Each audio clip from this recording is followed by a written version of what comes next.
ओम गंगणपते नमः। आप सभी का आपके अपने चैनल पर बहुत बहुत स्वागत है। हम सभी पर ईश्वर की कृपा सदा बनी रहे। आज इस वीडियो में हम रक्षाबंधन की पौराणिक कथा सुनेंगे।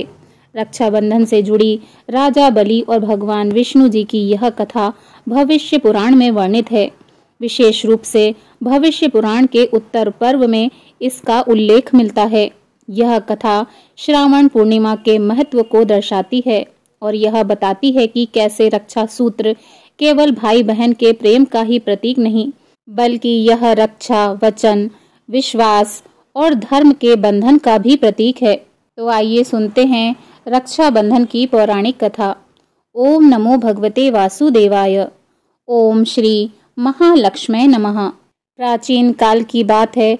दक्षिण भारत में दानवों के राजा बलि एक महान योद्धा और भगवान श्री हरि विष्णु जी के परम भक्त थे। राजा बलि स्वभाव से उदार और प्रजा को खुश रखने वाले थे, लेकिन एक महत्वाकांक्षी राजा होने के कारण उनकी मंशा थी कि वह समस्त लोगों पर अपना आधिपत्य स्थापित करें। राजा बलि ने यज्ञों और तपस्या के बल पर स्वर्ग, पृथ्वी और पाताल लोक पर विजय प्राप्त कर ली थी।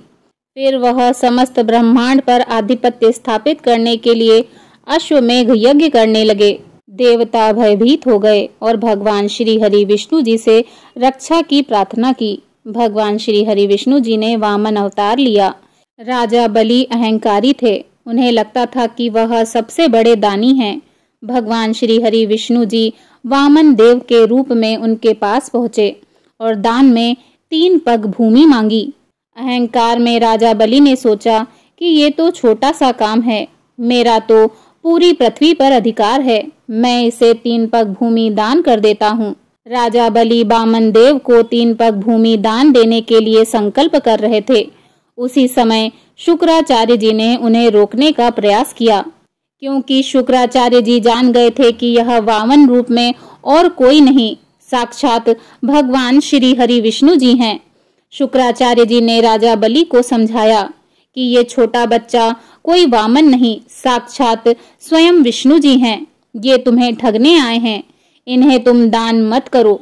शुक्राचार्य जी के वचन सुनकर राजा बलि ने कहा कि अगर ये भगवान हैं और मेरे द्वार पर दान मांगने आए हैं तो भी मैं इन्हें मना नहीं कर सकता हूँ। ऐसा कहकर राजा बलि ने हाथ में जल का कमंडल लिया तो शुक्राचार्य जी छोटा रूप धारण करके कमंडल की डंडी में जाकर बैठ गए ताकि कमंडल से जल बाहर न आए, राजा बलि संकल्प न ले सकें। वामन देव शुक्राचार्य जी की योजना समझ गए। उन्होंने तुरंत ही एक पतली लकड़ी लेकर उस कमंडल की डंडी में डाल दी, जिससे कमंडल के अंदर बैठे शुक्राचार्य जी की एक आंख फूट गई और वे तुरंत ही कमंडल से बाहर आ गए। इसके बाद राजा बलि ने वामन देव को 3 पग भूमि दान करने का संकल्प ले लिया।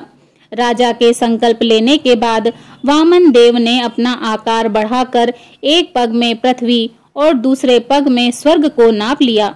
इसके बाद उन्होंने राजा से कहा कि अब मैं तीसरा पग कहाँ रखूं? ये सुनकर राजा बलि का अहंकार टूट गया। राजा बलि ने कहा, हे भगवान, आप अपना तीसरा पग मेरे सर पर रखें।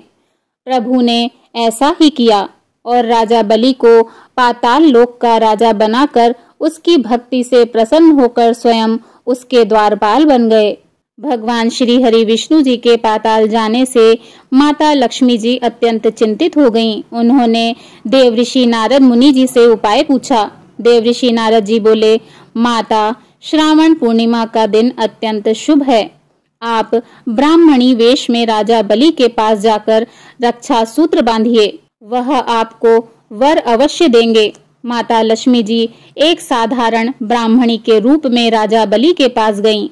श्रावण पूर्णिमा का दिन था। उन्होंने राजा बलि को रक्षा सूत्र बांधा। राजा बलि ने आदर पूर्वक कहा, आज से आप मेरी बहन हैं, बताइए आपको क्या चाहिए? माता लक्ष्मी जी ने भाव विहल होकर कहा, भाई, मेरे पति भगवान श्री हरि विष्णु जी को मुझे वापस कर दीजिए। वे आपके द्वारपाल बनकर पाताल में रह रहे हैं। राजा बलि स्तब्ध रह गए, परंतु उन्होंने वचन निभाया। भगवान श्री हरि विष्णु जी को विदा किया और बोला, जब भी आप चाहें मेरी बहन बनकर मुझे रक्षा सूत्र बांधने आ सकती हैं। तभी आकाशवाणी हुई, हे बलि, आज से श्रावण मास की पूर्णिमा को जो भी रक्षा सूत्र बांधेगा या बंधवाएगा उसकी रक्षा स्वयं भगवान श्री हरि विष्णु जी करेंगे। इस घटना के स्मरण में रक्षा बंधन का पर्व मनाया जाता है, जहां बहन भाई की कलाई पर रक्षा का सूत्र बांधती है और भाई जीवन भर उसकी रक्षा का वचन देता है। यह कथा हमें सिखाती है कि रक्षा का बंधन केवल रक्त संबंध का नहीं, अपितु धर्म, वचन और प्रेम की डोर से जुड़ा होता है। रक्षा बंधन केवल एक पर्व नहीं, एक पवित्र भावना है जो युगों से हमारे संस्कारों को सींच रही है। अगर आपको यह कथा अच्छी लगी हो तो प्लीज मेरे चैनल को लाइक करें, शेयर करें और हमारे चैनल को सब्सक्राइब करें। धन्यवाद। जय श्री राधे कृष्णा।